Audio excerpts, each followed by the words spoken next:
My name is Ulinka Rublack and I'm a historian interested in Renaissance dress.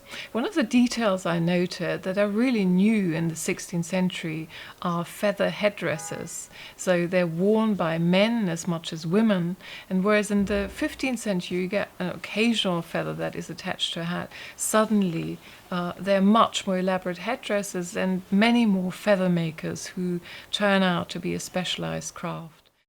So what's interesting is that the custom of wearing feathers becomes feminized only later in the 17th century. But up to then, men in the military, but also civilian use, were very much in love with feathers and exploring all different combinations of feathers, different dyes in feathers. It was really an integral part of their clothing ensembles.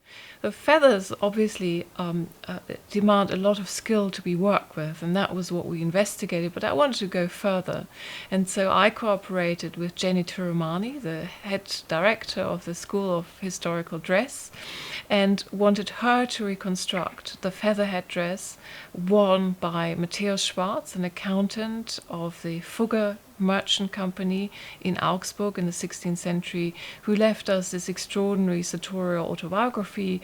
136 images record what he looked like, and we focused on a feather headdress he's commissioned for 1521, where he meets Ferdinand of Austria, the brother of the Holy Roman Emperor Charles V, who's just been elected in Germany. So we wanted to know what skills exactly did it take to actually manufacture this? What would it have looked like? This had never been done before. What was it like to work with ostrich feathers? How would they have moved? How might they have made a man like Matthäus Schwarz feel when he moved? And what kind of visibility did it give to him? We've got basically two completely different elements here put together. So this, we keep calling it, amongst ourselves here at the school, we call this the feather crown. It's a crown of feathers, and it is an entirely separate piece to the bonnet, which it's almost like a hatband over the bonnet. And we have attached the ostrich feathers to a minimal wire frame.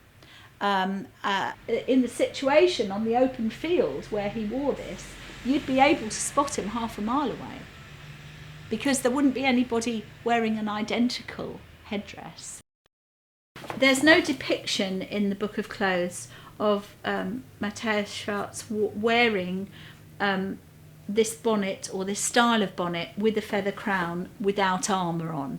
We've sort of put the two together for you to see the effect of the crown of feathers and the bonnet and a helmet, but we wouldn't say that this is a trio that originally went together in this fashion. So we've kind of balanced it and we've made it give the impression, but it's not very fixed.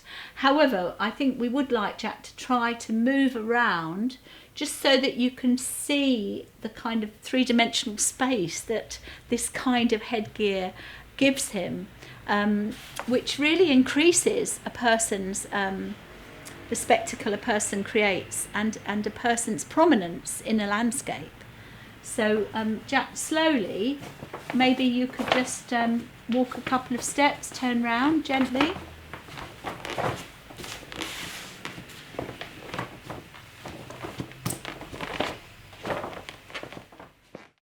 The 1521 was such a signal year also because that is the year when Charles V brings over the extraordinary feather headdresses and feather clothing from the Americas that have been collected by Cortes.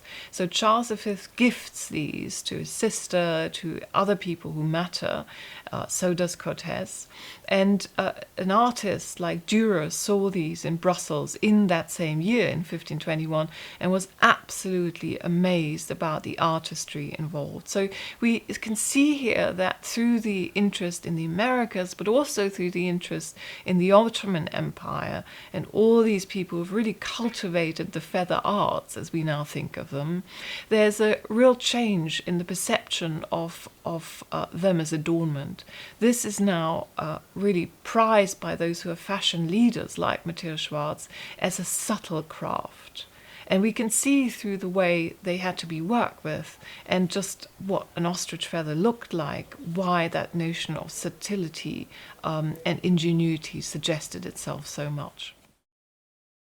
I had no idea before I saw this recreation just of the kind of space this would have taken up and commanded of itself, and just of the way it created movement in space and how many hours of labor would have gone into creating a piece of this kind.